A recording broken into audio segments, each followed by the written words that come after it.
Connection, the different ways the pipe connects. The first way would be welding. And if we have steel pipe, there's two forms. We have pipe, the bigger diameters, they simply butt together and you weld them. And if they're a big enough pipe, they weld them inside and out. If they can get inside the pipe, they'll go in and weld them on the inside as well as the outside to give them more strength. Also, depending on the thickness of the pipe, whether or not they'll do that, whether they'll weld them inside and out or just the outside. Then they also make steel with a bell on it, so that the pipe, the bell will be, an inch and a half deep or so. So the end of the pipe is just slightly swedged open. You got a pipe, and then at the end it just has a little flare on it.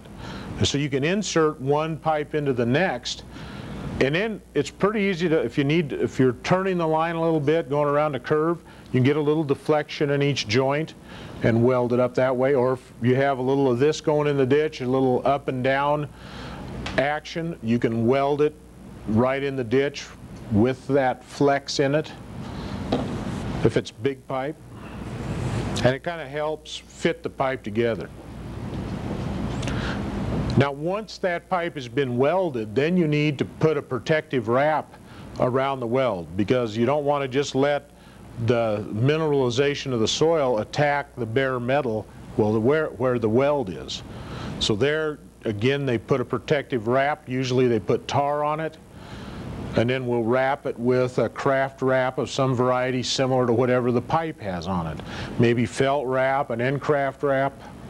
Could be done that way. But there has to be some kind of protection put on that pipe.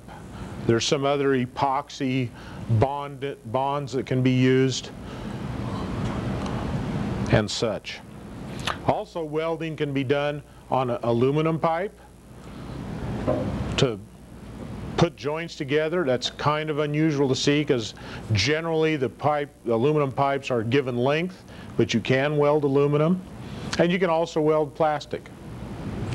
And that's done in some areas, especially where you have lots of angles that you're trying to work with. It might be in odd angles. Welding might be a choice. Strength-wise, they don't do that around this part of the country.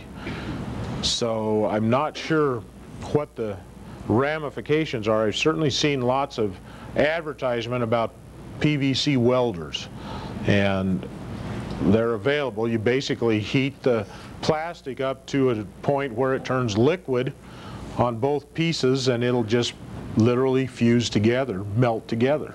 It's the concept behind it.